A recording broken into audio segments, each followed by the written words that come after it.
Sa loob ng 86 na taon, DZRH ang naging kaagapay ng mga Pilipino sa balita, sa serbisyo at sa bawat kwento. 86 na taon ng tiwala at sa mga darating pang taon, mas pinalakas at mas pinagtibay para sa Pilipino. DZRH. Una sa Pilipinas, una sa Pilipino. Serbisyong tapat sa'yo, DZRH.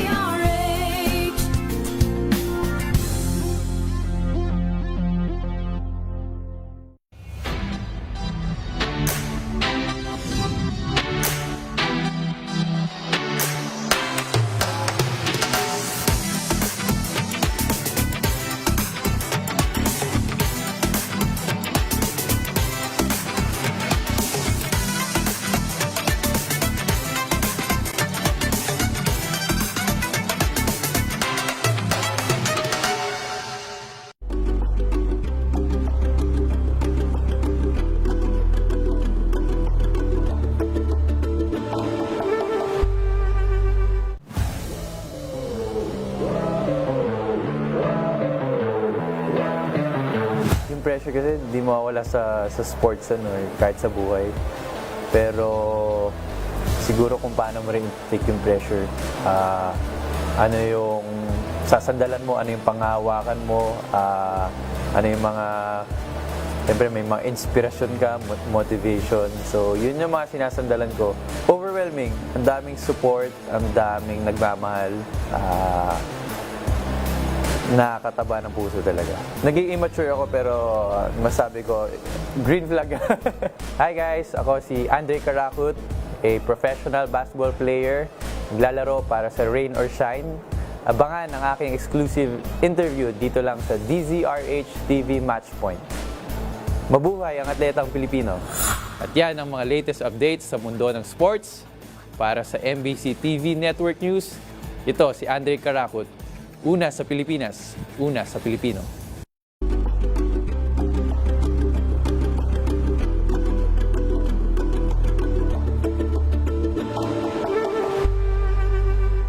Maagang balitaan, maagang usapan sa mga issue at balita. Kasama si Kuya Angelo Palmones sa Magandang Umaga Pilipinas. Mula Lunes hanggang Biyernes.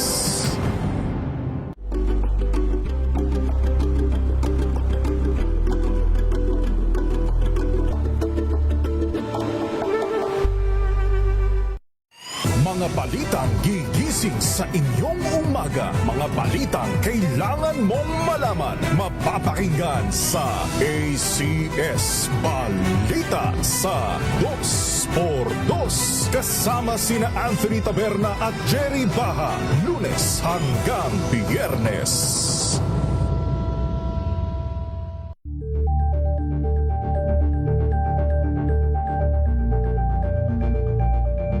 Alamin ang mga maiinit na isyung pambayan, mga balitang kailangan mong malaman, usapin sa pamahalaan, politika, ekonomiya at kabuhayan. Ito ang mga dapat mong malaman, pakialaman at pag-uusapan dahil kayo ang tinig ng mamamayan dito sa Damdaming Bayan. Live sa DZRH Radio, DZRH TV at DZRH Digital. Kasama sinalakay Deo Macalma at Elaine Apit. Araw-araw, Lunes hanggang Biyernes. Damdaming Bayan.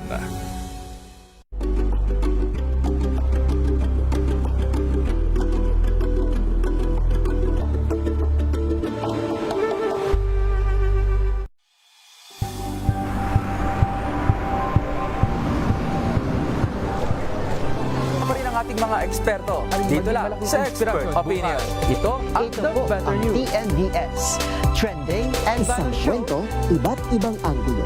Dito sa Point. Bawat pananagutan ating tatalakayin dito sa Hoy, Bawal Yan. Pilipino, dito lang sa DZRH. Match of entertainment and lifestyle. Ito ang MBC TV Network News. Una sa Pilipinas, una sa Pilipino. Angel po si Angelo Palmona sa giiwan sa inyo na isang magandang umaga. Maraming salamat. Life goes on! Nine, good morning, Lakay. Good morning, Sister Ann. At good morning. Magandang mainit na umaga. Angel po si Angelo Palmona sa giiwan sa inyo na isang magandang umaga. Maraming salamat. Pilipinas, una sa Pilipino. Tumunog na ang gantingan para sa kalikasan. Ang itinanghal bilang Best AM Radio Program Host ay si Cesar Chavez para sa special on Saturday ng DZRH.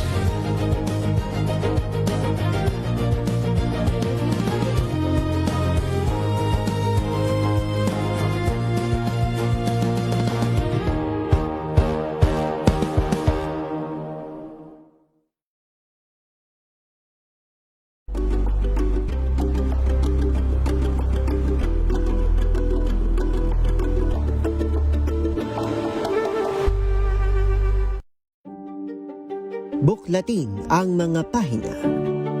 Pakinggan ang boses ng lipunan. Tunghayan ang mga issue mula sa ibang katayuan. Nakakalungkot kasi deserve ba namin ng ganito? Na hindi nila alam kung ano talaga yung kanilang mga karapatan. Yung gobyerno, tinulungan nila yung kanilang magsasaka. Pinapatahimik tayong lahat using various laws. Through education, kayang-kaya nating baguhin yung ganitong klaseng pag-iisip. Isang kwento, iba't ibang anggulo. Dito, sa Point of View.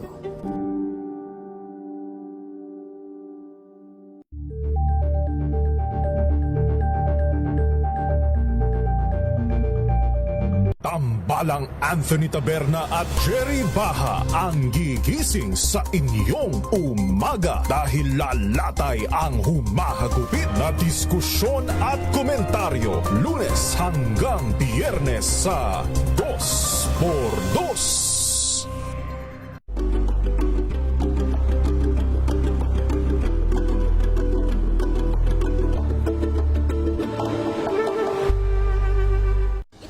Ng naitalang 17 individual na ang kanilang naaresto. Metro Manila Development Authority o MMDA ang No Contact Apprehension Policy o NCAP sa Metro Manila. Sa ang ilang mga dokumento ay peke. Hindi rin legal ang employment na ipinangako sa kanila. Sa mata ng batas, mananagot ang sangkot at may sala. Dahil sa bawat paglabag, may karampatang parusa. Alamin ang mga pananagutan sa likod ng mga bawal. Dito sa Hoy! Bawal Yan, tuwing Sabado, alas 11:30 ng umaga. Dito lang sa DZRH TV. Good Better News. Una sa Pilipinas, una sa Pilipinas. NVS, Trending and Viral Show. Nakahandang Sa ating balitan mga kaibigan sa Rapido Hataw. Public Service Hour. Siyempre pa, una sa Pilipinas. Una Yan ang kabuhanan din palatuntunan ng break time. Sabay niyo na po ang mga balita at talakayan sa Balansyado. Maraming salamat. Tumunog na ang gantingan para sa kalikasan. Ang nagkamit ng parangal bilang Best News Anchor ay walang iba kundi si Angelo Palmones ng Magandang Umaga Pilipinas, DZRH Radio 666 kHz.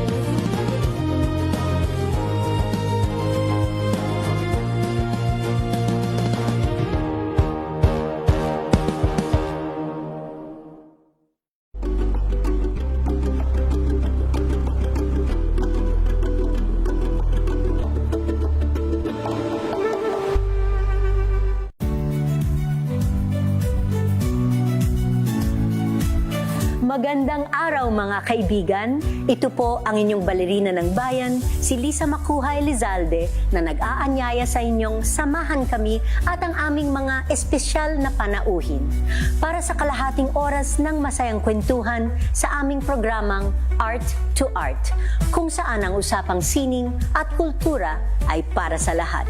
Huwag kaliligtaan, tuwing linggo, alas 3:30 ng hapon, dito lamang sa DZRH Radio, DZRH TV, at via online streaming. Ng umaga. Saan man mangyari ang balita, Luzon, Visayas at Mindanao. Hagip ng balita. Pronti. Kinalap ng buong puwersa ng MBC Media Group mula Aksyon Radyo, Radyo Natin Nationwide at DZRH, Provincial at Regional Correspondents. Balita. Pronti kasama si Kises Habson. DZRH Balita. Pronti.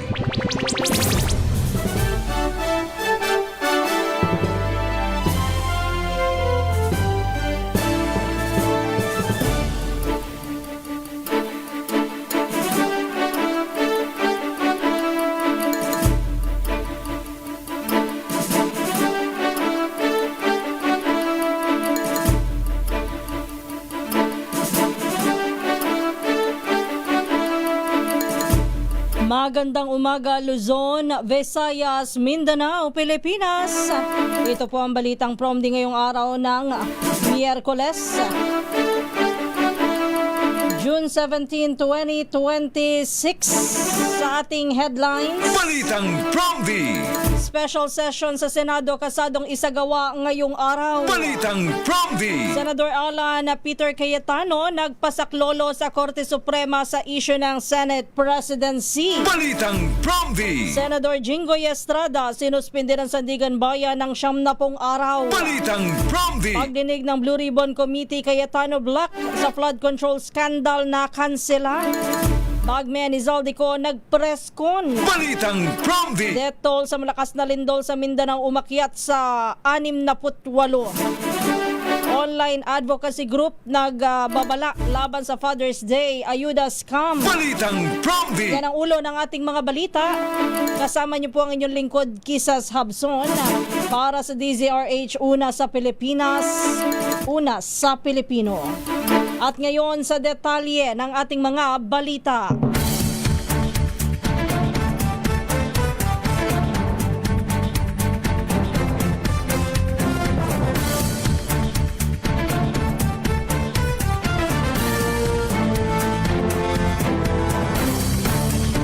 Magsasagawa ng special session ng Senado ngayong araw.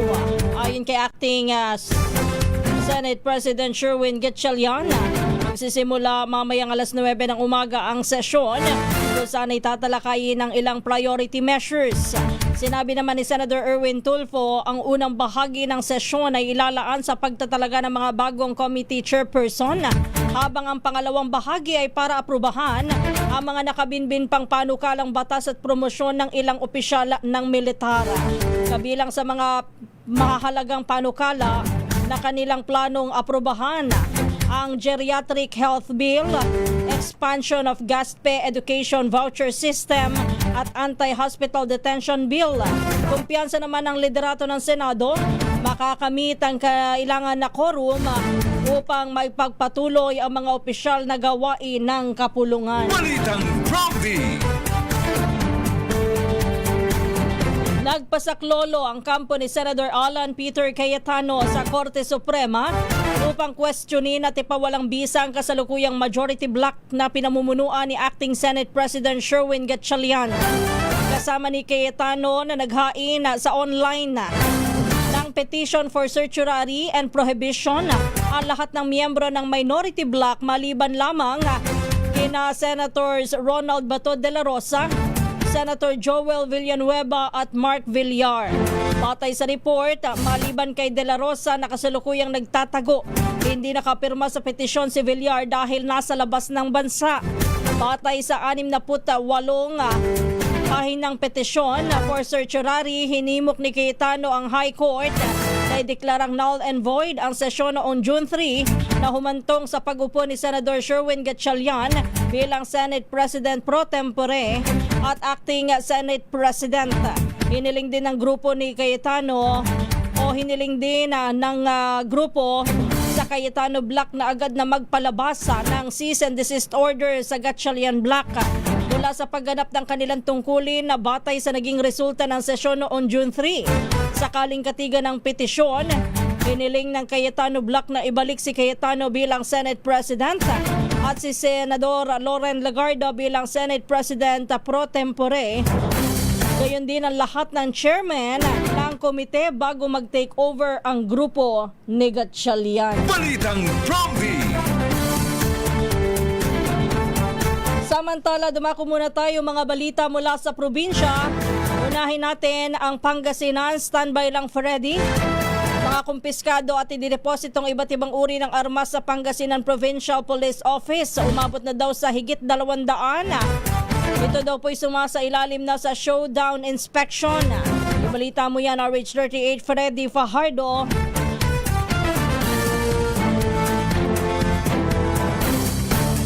Ang showdown inspection of confiscated, surrendered, deposited, and recovered firearms bilang bahagi ito ng kampanya ng Pangasinan Police laban sa illegal na armas at kriminalidad sa lalawigan. Batay sa datos mula Mayo 16 hanggang June 15, 2026, nakapagtala ang kapulisan ng 312 firearms kabilang ang 95 na surrendered, 197 deposited, 13 confiscated at 7 ang recovered firearms. Pinangunahan ng naturang programa nila Police Brigadier General Jovencio Badwa Jr., Acting Regional Director ng Police Regional Office 1 at Pangasinan Police Provincial Director Police Colonel Dennis De Leon. Ayon kay De Leon, patunay ang naturang programa sa patuloy na pagsisikap ng kapulisan na mapanatili ang kapayapaan at kaayusan sa komunidad sa pamamagitan ng mahigpit na operasyon kontra los firearms.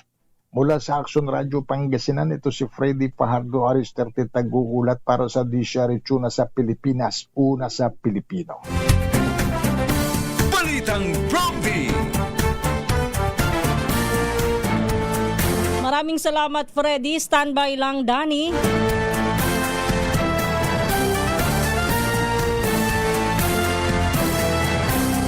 Hindi pa rin ibinababa ang heightened alert status sa Senado. Yan po ang inihayag ni Acting Senate President Sherwin Gatchalian kasunod ng pakikipagpulong nila sa Armed Forces of the Philippines at Philippine National Police. Kasama si Senador Ping Lacson at Senador Tito Soto na siyang chairman ng Senate Committee on Defense. Sabi ni Gatchalian, inirekomenda ng AFP at ng PNP na panatilihin ang heightened alert status sa Senado. Yan po'y hanggat hindi pa humuhupa ang banta sa seguridad. Ang mahigpit na seguridad ay patutupad hanggang ngayong araw na may special session para sa kaligtasan ng mga senadora, mga empleyado at pati na ng media. Sabi ni Gatchalian, linggo-linggo ay magsasagawa rin sila ng security assessment sa tulong ng OSAA at iba't ibang law enforcement agencies. Balitang Promdi.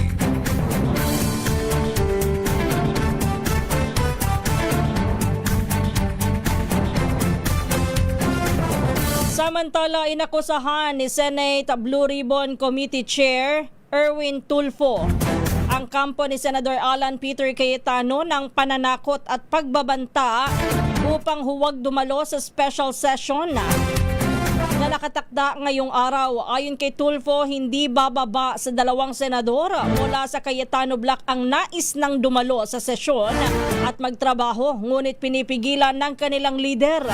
Paliwanag ni Tulfo, ipinaabot ng 2 senador na nanganganib silang maharap sa matinding pag-atake sa social media, gayon din ang trolling at mga organisadong smear campaign kung sila'y susuway sa grupo. Gayon din, hindi na pinangalanan pa ni Tulfo ang tinutukoy na senador, ngunit sinabi po niya na ang isa sa kanila ay mula sa Mindanao. Nabatid na sa mga kaalyado ni Cayetano, tanging sina Senators Bongo at Ronald Bato de la Rosa lamang ang mga senador na mula sa naturang rehiyon. Wala pang reaksyon ang kampo ni Cayetano kaugnay ng alegasyon ni Tulfo. Balitang Promdi.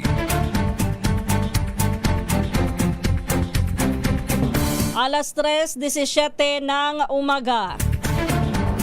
Bigo naman na makadalo ang mga senador na kaalyado ni Senador Alan Peter Cayetano sa pagtitipo na inorganisa nito upang imbestigahan ang flood control project anomaly. Yan ay makaraang umatras ang venue provider sa EDSA na isagawa sa kanilang lugar ang umano'y Blue Ribbon Committee Cayetano Black Investigation sa flood control mess. At kaugnay din ang pagtanggap ng maleta ng pera ng ilang personalidad. Sa halip ay nagpresko na lamang ang 18 maleta boys kasama si dating Congressman Mike Defensor at ang kanilang abogado na si Attorney Levy Baligod. Ayon kay Baligod, hindi nakadalo si Senador Pia at iba pang mambabatas matapos na makaranas ng pananakot at intimidation. Nagtungo naman si Senador Amy Marcos upang magpahayag ng suporta, ngunit siya ay hindi rin nakapasok sa venue. Samantala, muli namang iginiit ng dating tauhan ni Zaldico na totoo ang kanilang alegasyon laban sa mga personalidad na tumanggap ng maleta mula sa kickback sa flood control projects. Bukod dito ay may ilan pang mga personalidad ang kanilang pinangalanan sa kanilang isinagawang press con. Balitang Promdi. Alas 3:19 ng umaga. Balikan natin ang mga balita mula sa probinsya sa Central Luzon. Lalaki arestado sa pagnanakaw ng makina ng panahian sa Limay, Bataan. Balita mo yan, RH37, Danny Kumilang.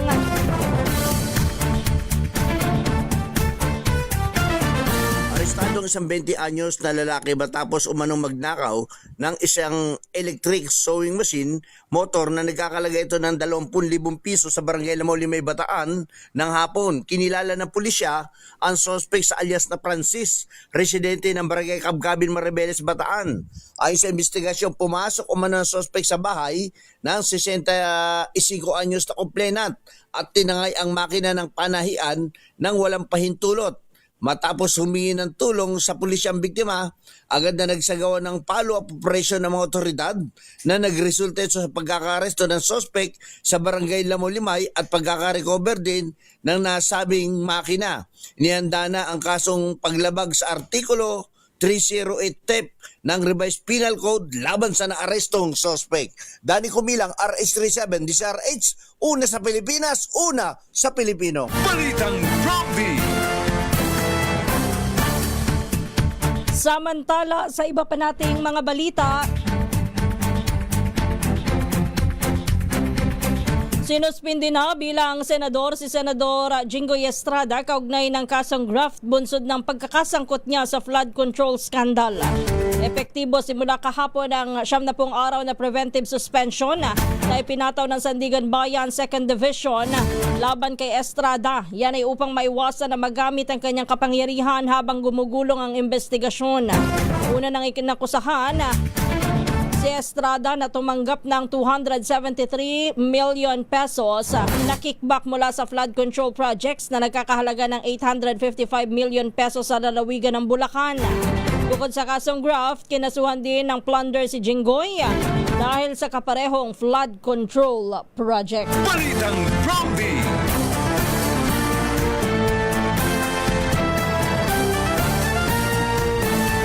Pilipinas ang oras, alas 3:21. Kahapon po, ito sa ating mga mananakay, nakaranas ho ng mahigpit na seguridad. Diyan po sa may MRT 3. Kinumpirma ho ng pamunuan ng Metro Rail Transit Line 3 o MRT 3 na pinaigting nila ang kanilang seguridad kahapon. Yan po'y kasabay ng pagdami ng mga tao sa paligid ng Ortigas Station na iniuugnay sa pagdinig ng Blue Ribbon Committee kahapon kung saan ang lugar ay malapit lamang sa istasyon na. Batay sa report na dagdagan ng mga tauhan ang MRT3 kahapon habang ang Philippine Coast Guard ay nag-deploy din ng karagdagang tauhan upang tumulong sa mga pasahero na mapanatili ang kayusan sa lugar. Sa kabila nito'y sinabi po ng MRT3 management na nanatili naman na normal ang operasyon ng tren at walang naitalang aberya sa serbisyo para sa mga commuter. Kahapon po yung sinasabing event na ang una ay ang sinabi ho'y Blue Ribbon Committee hearing kaugnay ng flood control projects. Yan po ay naging presko na lamang matapos itong makansela. Balitang Bromby. Alas 3:23 ng umaga, balikan natin at dakuan natin na ang Eastern Visayas Standby Jimmy. 2 pakete ng shabu inihagis sa loob ng Tacloban Tacloban City Jail ba ito? Alamin nga natin, RH32 Jimmy Angay-Angay.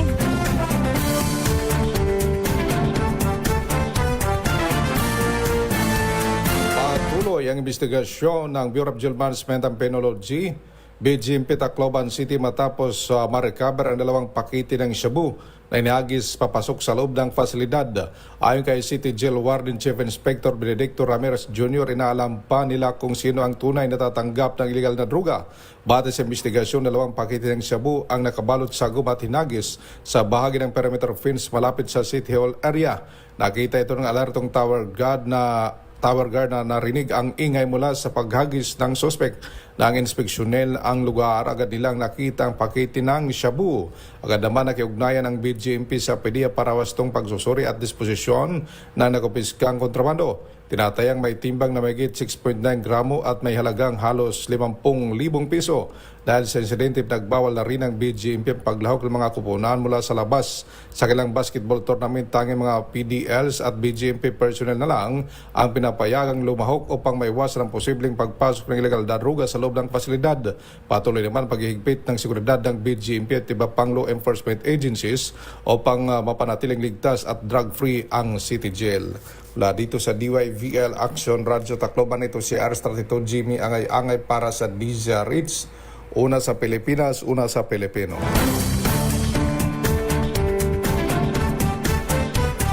Balitang Bromby. Maraming salamat kay Jimmy Angay-Angay. Standby lang, Jane. Sa iba pa nating mga balita,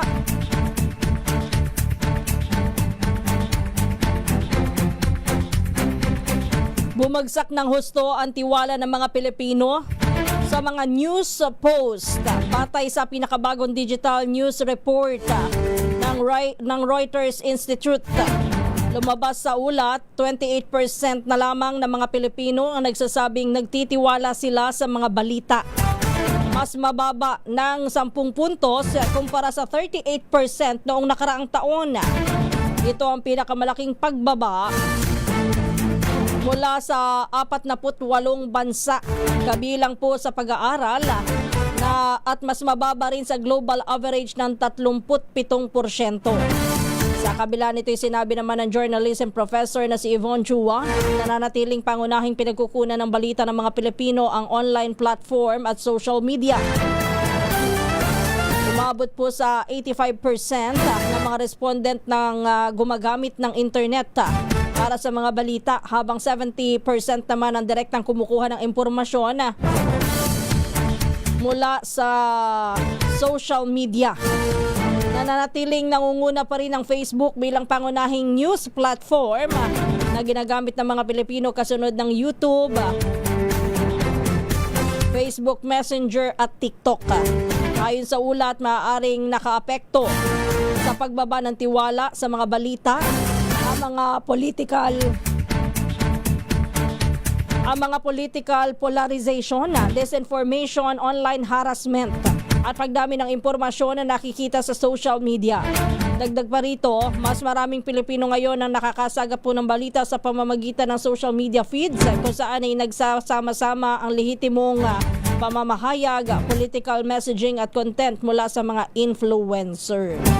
Kaya nga ho ang sabi natin, walang masama kung ano man po ang ginagamit nyo sa pagsagap ng balita. Maparadyo, telebisyon, bagamat yan po ay medyo bumaba po at napunta na sa social media at sa internet ang karamihan ho ng mga nakatutok ho para sa mga balita at nakikibalita. Pero pagdating sa social media, lagi po nating tatandaan, napakalawak ho niyan At kulang pa ho tayo sa batas pagdating sa restriction Kaya napapaghalo po ang fake news sa totoong balita. Ang payo lamang natin sa ating mga kababayan na kung kayo ho ay sa social media o sa internet kumakalap ng mga balita, siguruhin po na nakukuha nyo yan sa mga lehitimong news organization. Gayon din ay mag-double check at huwag basta-basta maniniwala sa mga impormasyong nakukuha nyo po sa social media. Halimbawa ko na lang. Dito tayo sa balitang showbiz. Pagdating sa YouTube, ang dami hong mga balita dyan sa YouTube. Pag nakita nyo, may picture pat may video, kaya talagang maniniwala ka na ang nakalagay, nanganak na si Alex Gonzaga. Ang daming naniniwala dyan, di ba? Iba may pag-comment pa. Pero sa katotohanan, ay hindi pa. Kung marami hong naniniwala sa mga ganyan dahil nakikitang may picture, may video, ingat ho tayo lalo Siguro naman po alam natin na maggumamit ng sentido común at alam din po natin kung papaanong mag-fact check. RPJTV 94996, good morning sa iyo. Kanino kami magtitiwala o maniniwala sa iyo? Tayo po ay nasa news organization na lehitimo, kaya nasa sa inyo ho ang desisyon kung kanino ho kayo maniniwala. Kung gusto nyo maniwala, kagaya do sa YouTube, nang walang pagpa-fact check, marami din ho doon, kagaya ng DZRH, ang gumagamit po ng YouTube. Sabi ko nga ho, kayo ho ang bahala na mag-recheck po ng mga fact para ho kayo ay hindi madenggoy ng fake news. Pero kung gusto nyo naman, bahala ho kayo kung ano ang gusto nyong paniwalaan. 3:30 po ng umaga. Balitang Prompty. Minsan ho kasi may mga taong ang gustong paniwalaan ay yung kung ano yung gusto nila na mangyari. So, nasa sa inyo ho yan.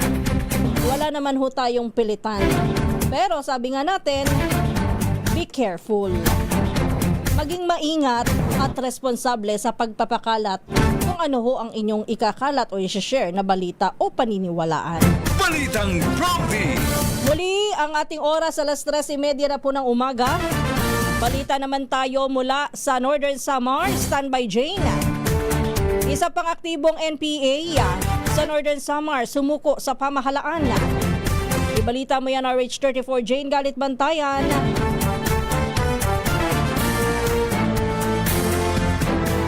Sa ilang taon na pagiging aktibong miyembro ng New People's Army, kusang loob ito na sumuko sa otoridad sa mga pulis ng Samar Provincial Mobile First Company sa Calbayog City sa Samar. Kinilala ang sumuko na NPA na si Elias Wawing, 31 taong gulang, isa itong magsasaka, residente dito sa lalawigan ng Northern Samar. Ayon sa ulat ng First Samar Provincial Mobile First Company, listado ito bilang aktibong miyembro ng NPA at kabilang sa Squad 1 sa ilalim ng NIDA Cantong Command FGU Front Committee 2 SRC Emporium ng Eastern Visayas Regional Party Committee. Ang matagumpay na pagsuko ay nasa katuparan sa pamamagitan ng koordinasyon at mapayapang pakikipag-ugnayan ng nasabing kapulisan mula sa First Samar Provincial Mobile First Company. Nang makumpirmang planong pagsuko ng nasabing NPA, agad na nagsagawa ng aksyon ang otoridad na naging dahilan o nagresulta sa voluntaryo at mapayapang pagbabalik loob nito sa pamalaan. Kasabay ng kanyang pagsuko, voluntaryo ring isinuko na nitong NPA ang isang baril caliber 45 na may serial number 2645556 kasamang isang magasin at 3 bala. Ayon sa inisyal na pahayag nitong sumukong NPA na naigang kanyang hangaring mamuhay na mapayapa kasama kanyang pamilya at suportahan ang mga programa ng pamahalaan sa ilalim ng Executive Order No. 70 o National Task Force to End Communist Armed Conflict o NTF-ELCA. Sa kasalukuyan, isasailalim pa ito sa custodial briefing para sa kakulang dokumentasyon at pagproseso na ng mga benepisyong maaaring ipagkaloob ng national government. Ang operasyon ay sinagawa sa ilalim ng direktang supervision mismo ni Police Lieutenant Colonel Norman Kiatong Jr., ang First Commander. Patuloy ang panawagan ng kapulisan ng First Samar Provincial Mobile First Company sa mga natitira pang miyembro ng NPA na samantalahin ang pagkakataong magbagong buhay at makiisa sa mga programa ng pamahalaan. Mula sa Aksyon Radyo Katarman, RH34 Jane Galit Bantayan ng DZRH. Una sa Pilipinas, una sa Pilipino. Balitang Prompty.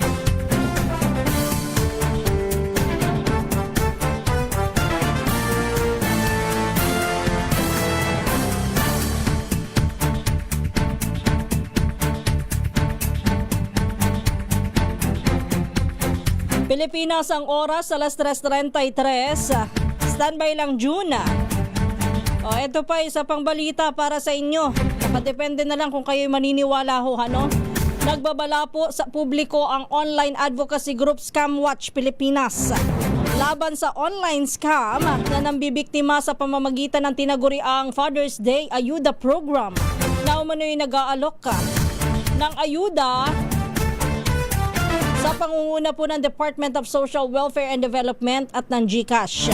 Ayon kay Scamwatch Philippines co-founder Josel de Guzman, natuklasan na ang domain registration records ng scam ay nakabase sa China kung saan ay mayroon itong mga domain na karaniwang ginagamit sa phishing at scam campaigns.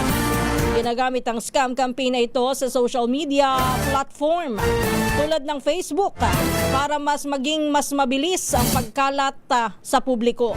Nakapaloob sa scam na ang isang biktima ay kailangang maikalat ang kanilang kumpanya, ang kanilang campaign sa 5 kontak bago tuluyang maiproseso ang Father's Day ayuda. Bunsod dito ay nanganganib po ng mga biktima ng scam na ito, ang buong pamilya ng biktima maging ang kanilang mga kaibigan na pawang mga social media user.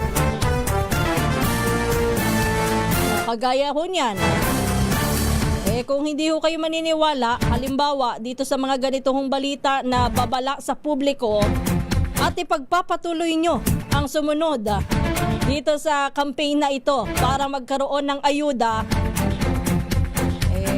nakasalalay ho ang inyong kaligtasan dyan. Kung kayo ay maniniwala, kung hindi naman, be ready.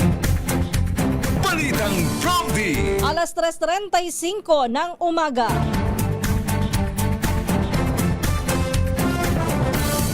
Sa iba pa po nating mga balita, puntahan muna natin ang Davao Region. PDEA Davao Occidental naghatid ng ayuda sa pamilyang apektado daw po ng lindol. Ibalita mo yan, Jun Soter ng Aksyon Radyo Davao. Nagpaabot ng tulong ang Philippine Drug Enforcement Agency o PDEA Davao Occidental Provincial Office sa mga pamilyang naapektuhan ng kamakailang lindol sa bayan ng Sarangani, Davao Occidental.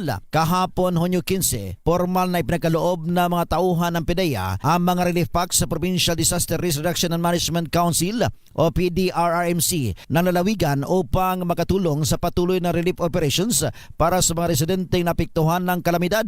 Naglalaman ang mga pinamahaging ayuda na mga pangunahing pagkain at iba pang mahalagang pangangailangan na inilaan para sa mga pamilyang naharap sa mga hamon dulot na malakas na lindol na tumama sa ilang bahagi ng Mindanao. Ayon sa PDEA, layunin ng inisyatiba na mabigay ng agarang suporta sa mga biktima habang patuloy ang pagsisikap sa rehabilitasyon at pagbangon ng mga apektadong komunidad. Ipinakita rin ng ahensya na bukod sa kampanyang laban sa iligal na droga, nakahanda rin itong tumulong sa mga gawaing makatao at pagtugon sa mga kalamidad. Patuloy namang nakikipag-ugnayan ng PDEA Davao Occidental sa mga lokal na pamahalaan at iba pang ahensya upang masuportahan ang kapakanan, kaligtasan at mabilis na pagbangon ng mga komunidad na naapektuhan ng lindol. Ito si Jun Soter para sa DZRH. Una sa Pilipinas, una sa Pilipino. Balitang Prompty. Maraming salamat, Jun. Standby lang, Tina Nolasco. Pilipinas ang oras, alas 3:37. Bago pa rin sa pagpapatuloy ng ating mga balita, maraming salamat kay RPJ TV 4996. Dahil siya po ay nagko-comment sa atin, ibig sabihin siya po ay nakikinig ng ating mga balita. Ibig sabihin siya ay naniniwala. Kaya siya nandito, nakikinig. Balitang Bromby! Bukas ang Pilipinas sa posibilidad ng pagkakaroon ng Visiting Forces Agreement o VFA kasama ang Germany. Ito po ang tiniyak ni Pangulong Ferdinand Marcos Jr. matapos na makipagpulong kay German President Frank-Walter Steinmeier sa Malacanang. Ayon kay Marcos, wala pang agarang plano para sa isang VFA, ngunit handa ang Pilipinas na pag-aralan at ituloy kung magkakaroon ng kasunduan ng dalawang bansa. Sinabi ng Pangulo na mahalaga ang pagpapalawak ng mga alyansa at pakikipag-partner sa iba pang bansa sa harap ng lumalalang geopolitical tension sa iba't ibang bahagi ng mundo. Sa kasalukuyan, may umiiral ng Visiting Forces Agreement ng Pilipinas sa United States, Australia, Japan, New Zealand, Canada at France. Balitang Bromby!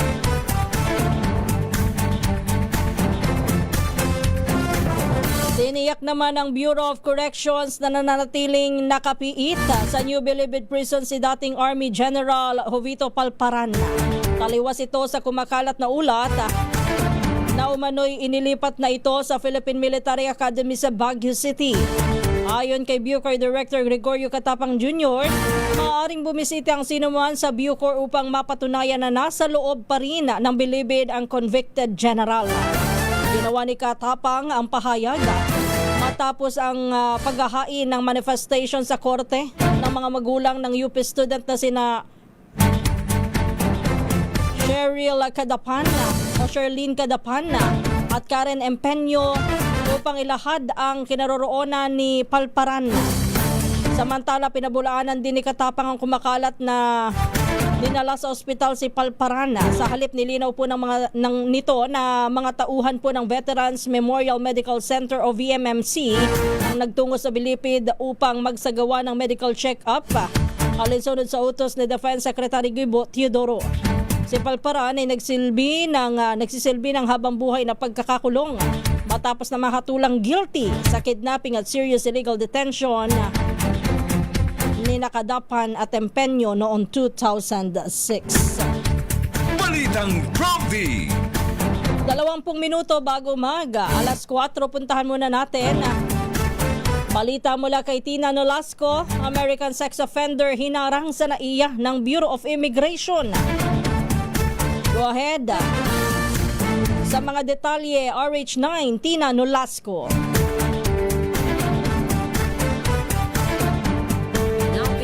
Makapasok sa bansa ng Bureau of Immigration ng isang 48 anyos na Amerikanong sex offender.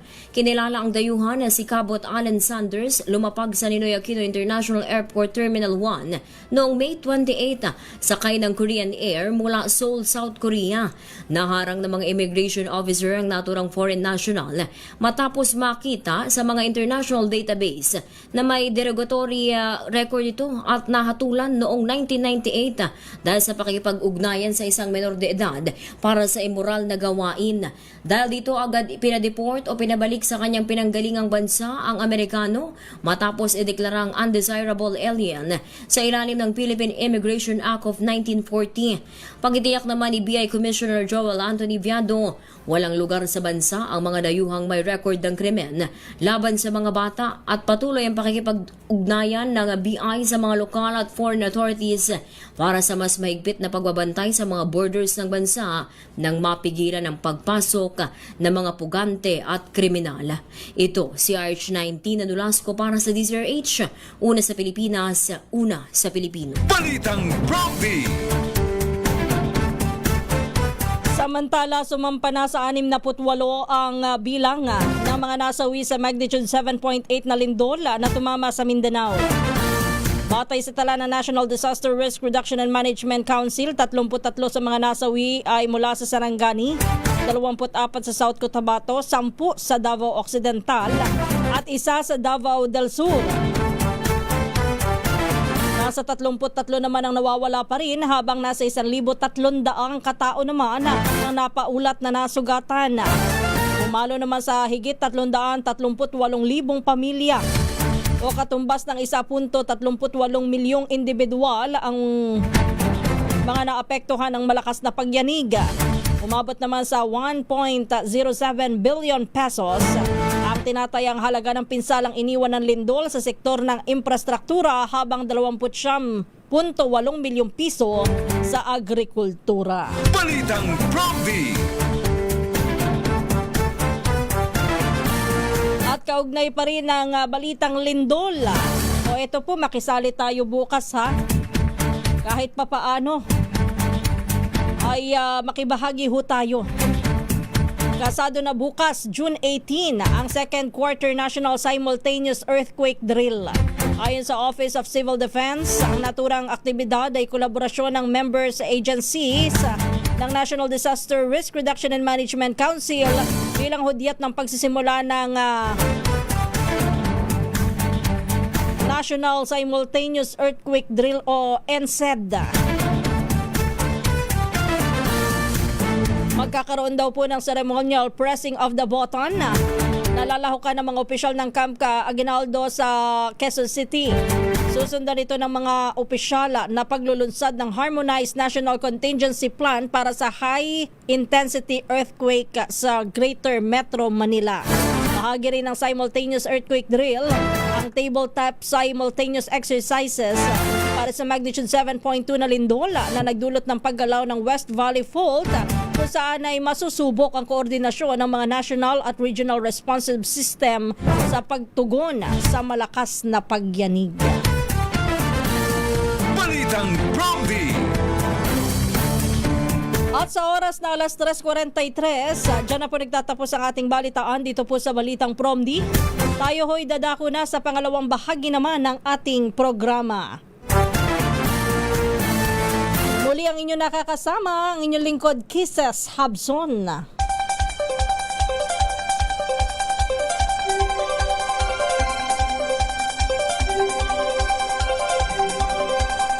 Muli isang magandang umaga po sa inyong lahat na nakatutok, nakikinig at naniniwala sa mga balita. Nahatid ng DZRH News at ng Balitang Prompty. Kumusta na po ang ating mga kababayan mapa sa Luzon, Visayas, Mindanao, and all over the world?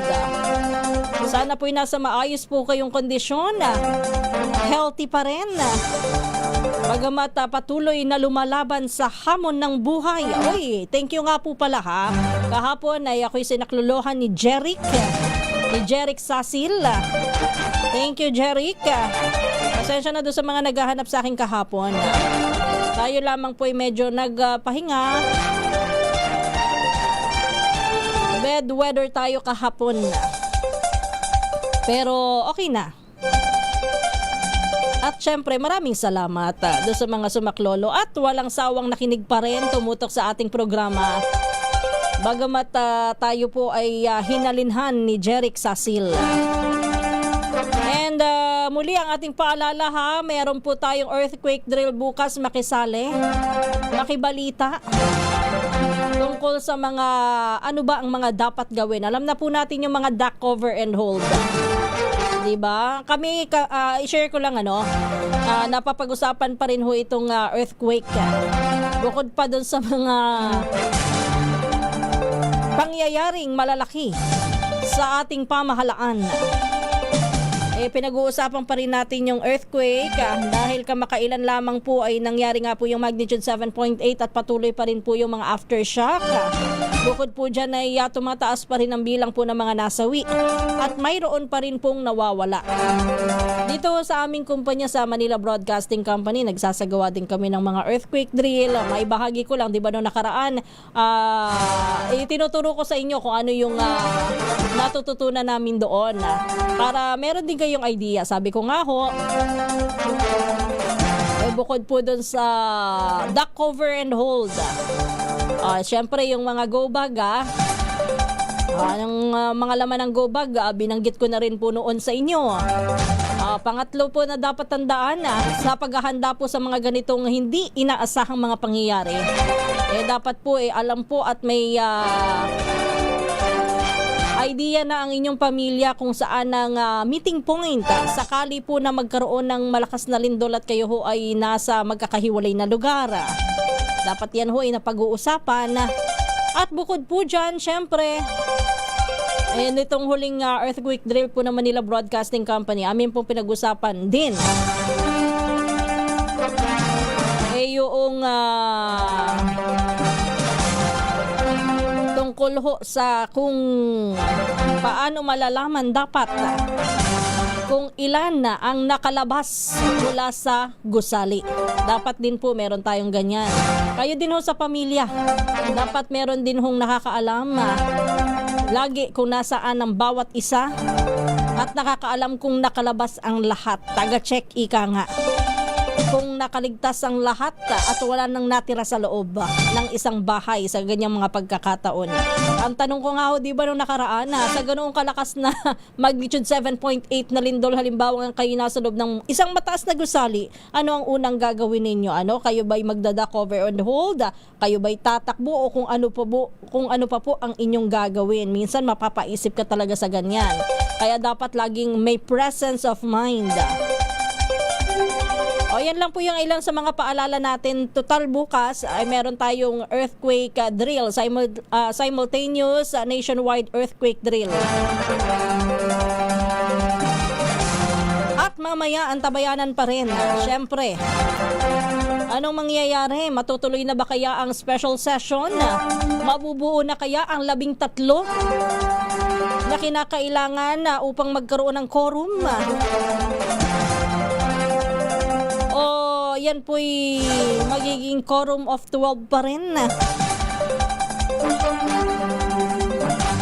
Yan po yung mga antabayanan natin mamaya, O yun, maraming salamat sa Virgilio Sakdalan. Maraming salamat. Sabi niya, yung pito po, di na nata napapaalala. Oo, yung pito, maraming salamat sa iyo, Virgilio Sakdalan. Pero for sure ako sa Sir Angel, lagi po yan napapaalala sa inyo.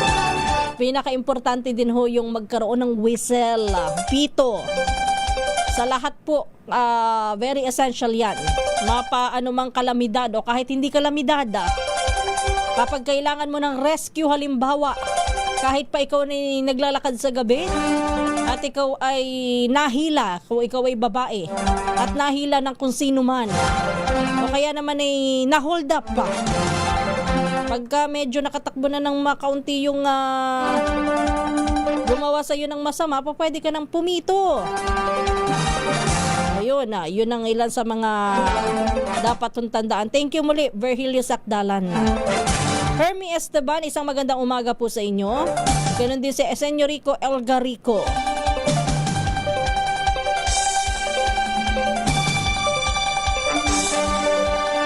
Basilio Caubalejo, isang magandang umaga.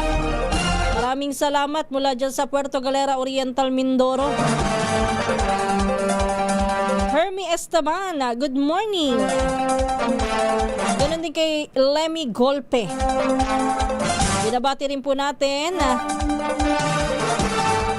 Sabi ni Virgilio, sa earthquake drill po, nagagawa po ang dapat gawin. Pero kung actual, takot.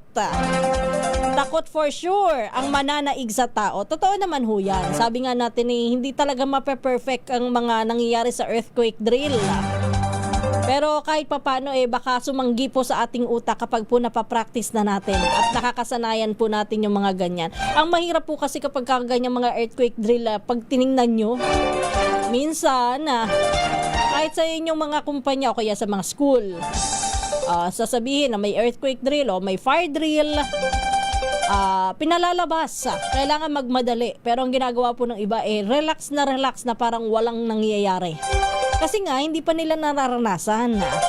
Pero kung isa sa, kung baga ay i-feel natin kung ano yung sitwasyon, kahit pa paano yung magkakaroon po tayo ng sense of urgency. Nakikita mo kung minsan nagtatawanan pa, nagkukwentuhan, di ba? Totoo po yan. Naniniwala ako dyan. Pero at least napaparemind po tayo ng ating mga team leaders kung ano ba ang dapat na gawin. Magandang umaga, Eric Mercado. Sabi niya, magandang umaga Miss Kisses, kailangan may gawin ng gobyerno para i-monitor at maparusahan ang mga nagkakalat po ng fake news sa social media. Saan na tayo dyan? Sa Senate of the Philippines, sa House of Representatives. Saan po ba kaya dapat ha? Ganun pa man po. Totoo ho yan, dapat po talaga magkaroon ng monitoring, dapat ay maparusahan ang Senado ho at saka yung mga yung mga mambabatas sa Kamara, sila po ay tagagawa ng batas. Totoo lang, sabi ko nga ho noon maraming magagandang batas sa atin. Ang kaso, kung minsan ho ang mga lawbreaker, hindi yung nasa mababa Ang una hong lumalabag kung minsan sa mga batas, yung nandoon sa taas. Diba? Not mentioning names or not naming names, may mga ganun ho talaga Kung minsan ho yung mismong nagpapatupad ng batas, sino ba magpapatupad? Mga law enforcement agencies, PNP, AFP, tapos sa batas trapiko, nandiyan yung mga traffic enforcer, MMDA, LTO, LTFRB, pagdating sa mga isyong may kinalaman po sa sasakyan. Pero sino ho ang unang lumalabag? Minsan kung minsan po yung mga tauhan nila. Pero meron naman pong mga ginagawang yung cleansing sa kanilang mga department. Magtiwala pa rin ho tayo. Bagamat kung minsan nakakapagod pwede naman hong magtiwala pero may kaunting pag-iingat at maging alerto tayo. Pero bigyan pa rin po natin ng tsansa. Lalo na at iba-iba naman ang tao sa kada termino, iba't iba naman po ang nauupo. So bigyan pa rin natin ng chance. Bagamat, sabi nga po natin, sa ating pamahalaan kung minsan kahit sino diba? Mapaanong administrasyon meron laging nahuhuli, nakakasuhan, may mga iniimbestigahan. Hindi na siguro yan na mawawala, kaya ang susi na lamang dyan ay maging mapagmatyag ang publiko at ang publiko din po ng mga botante sa mga susunod na halalan magkaroon ng aral. Hindi naman kailangang last na yan. Hindi natin mapipilit yan, lalo't daan-daan ho ang mga opisyales ng gobyerno. Hindi naman natin sila 24 hours na nakakasama. Pero kahit papano, napapag-aralan po natin. At kung sino man po sa kanila yung matino sa palagay natin sa ngayon, go ahead. Bernardo Inocencio, pag nabuking po, nagkakaroon ng cleansing. Bentong, ang majority ay bendalo, pero ang minority ano ba akala ko naman majority as in mayorya sa mga Pilipino. Bentong, good morning sa'yo. Nagising mo ako doon. Garci forever, bawalan ang online selling ng senador. Yan sa social media, lagi nga po natin tatandaan kung yan po ang nangunguna ngayon pagdating sa pagkalap ng mga balita ng mga Pilipino, wala akong masama. Siguruhin niyo po na kapag kakakalap kayo ng balita, lagyan niyo ng bigyan niyo ng pagiging lagyan niyo ng responsibility. Yun, madali ko rin. Kisses, huwag mong patulan na nagsasabing di sila naniniwala sa DZRH. Kami po yung nagtitiwala lalo na sa Coronadal, South Cotabato. Maraming salamat po, Mindalaag. Then, nagpapaliwanag lang naman si RPTV 944. Ano ba yun? Nalimutan ko yung pangalan niya. Sabi niya, nakikinig naman daw talaga siya. Medyo nagtatanong-tanong lang daw siya. Kaya nga sabi ko once kayo ay nandito, ibig sabihin naniniwala kayo sa mga balita at kayo po'y nakikinig. Or else, bakit kayo nandito, diba? Mali man na lamang kung kayo ay magtutroll. At dahil dyan po, tayo ho ay magpapaalam na muna. Pasensya na't medyo minamalat-malat pa. Bukas ho tayo magkikwentuhan ulit, magbabalitaan na. Pero in the meantime, paalam na muna tayo. Maraming salamat po sa lahat ng tumutok. Sumama sa ating discussions at balitaan dito po sa Balitang Promdi. Ito po ang inyong lingkod, Kisses Habson. Susunod na ang Magandang Umaga Pilipinas. Kasama naman si Kong Angel Palmones. Pilipinas ang oras, 4 na minuto bago mag-alas 4. Good morning and happy Wednesday. Kahit nagtago na